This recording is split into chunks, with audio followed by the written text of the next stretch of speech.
Zach, what's popping? How's everything? Everything's good, man. Honestly, how are you?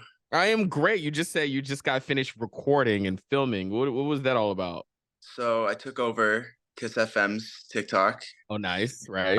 So that's super fun. And then I just filmed a personal video. So yeah, That's great. How's everything going with you? Tell me all the things. I mean, a lot's been going on. It seems to never slow down, which is a good thing. Just been busy with also one, content, first of all, two, modeling, and starting up a new YouTube channel, all that stuff. But yeah, I feel like you got a lot going on. How do you juggle it all? well, I mean, I don't even know, man. It's LA. LA moves fast, and it's just like boom, boom, boom, boom. Everything's so quick. Like, how do you like? There has to be a method to the madness, though. Do you just like do? So first off is like if I get my content done for the day, it's everything's just smooth. You know what I mean? Because like I got that's first off. If I can't get my content done if I'm busy, then it's just a struggle. Do you feel like that it is kind of overwhelming? I feel like sometimes it can be overwhelming. But like it's been pretty like chill recently. Um, I mean, I have like a small, really small group of friends. I'm not in any drama, like no TikTok drama, none of that stuff. So it's like pretty chill for me on my end. Just been focusing on myself and got tunnel vision with all my goals and focusing on my new cat, my girlfriend, all that stuff. What are some of your goals? I do want to be a high fashion model, and I want to be a bigger influencer on YouTube. I want to do a lot of cool stuff on YouTube, and just like my main goal at the beginning of everything before it started was just like make sure my mom's financially stable for the rest of her life. Absolutely. Got to take care of mom. Sir, 100%. Does it ever trip you out to know that you have all of these people watching you and following you at this very given time or any given moment? Yeah, yeah, it's mind blowing. Like when I hit 11 million followers on TikTok, we had like little celebrating moment, and it was just like, bro, what? Like that's a lot of faces, man. That's really scary. Think about that. That is a couple of stadiums of people that are Yeah, constantly watching your content and everything that you're doing. That's why I feel like it would be so overwhelming for me if I ever got that many followers on Instagram and TikTok because I feel like I would overthink it. What causes you not to overthink it? I mean, I feel like it's just been like consistency, like doing it for so long. It just like slowly felt normal in a way. Mm-hmm. Because like it was like slow growth for over 2.5, 3 years. So like it is very like crazy, but at the same time, it's like very, very, very like normal in a sense, if that makes sense. But It's your life. It's your normalcy. yeah, it's crazy. It's still crazy. Like now that I'm thinking about it right now, I'm like, dang, like that's crazy. Like the fact that you were still able to perform with 11 million people that are like right there in the palm of your hand. Yeah. Wow. When you look at it like that, right? Yeah, it's crazy, man. Do you But ever second guess anything that you're posting? of course, yeah. I'm very like I'm very like I want to have the best content. I did high quality videos for a while, and I feel like that put me in a category where I like blew up to like towards 11 million. Um, but yeah, having like high quality content like skateboarding and like brand stuff and working with brands like Dior and Fendi and Coach, just like having really good content, I feel like has taken me where I am today and working on that. How did you get linked up with those high end brands? So fashion's always been something I wanted to do since I was a kid. I grew up in a small town. Everyone was very judgy in small towns. If anyone who lives in a small town can relate, but um, as soon as I moved out to LA, I felt like, well, first off, I like looked around. I was like, no one actually cares. No one cares what you're doing, Mhm. and it's so lit because you can wear whatever you want. You could do whatever you want. Um, so as soon as I moved here, I started getting into the fashion world, and I started fixing my closet, getting rid of a lot of stuff.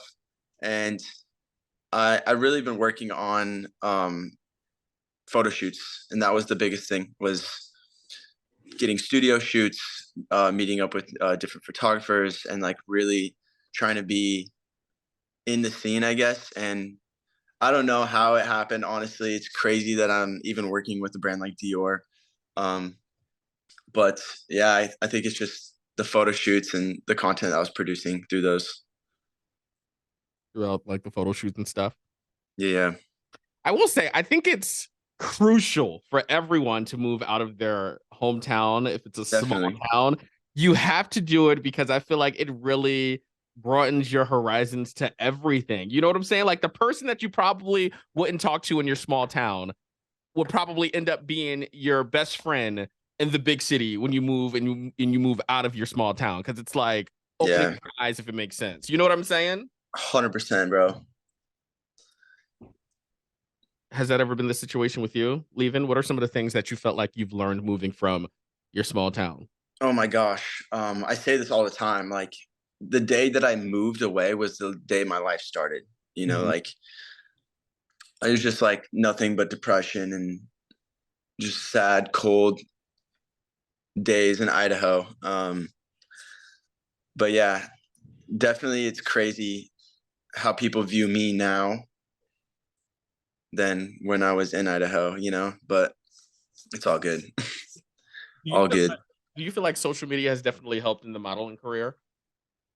I think it does give you an advantage, and um obviously because of following, which is sometimes sad because I know there's so many models out there that don't have a following and they deserve so much better, you Hmm. know. Um but yeah, it definitely does help for sure.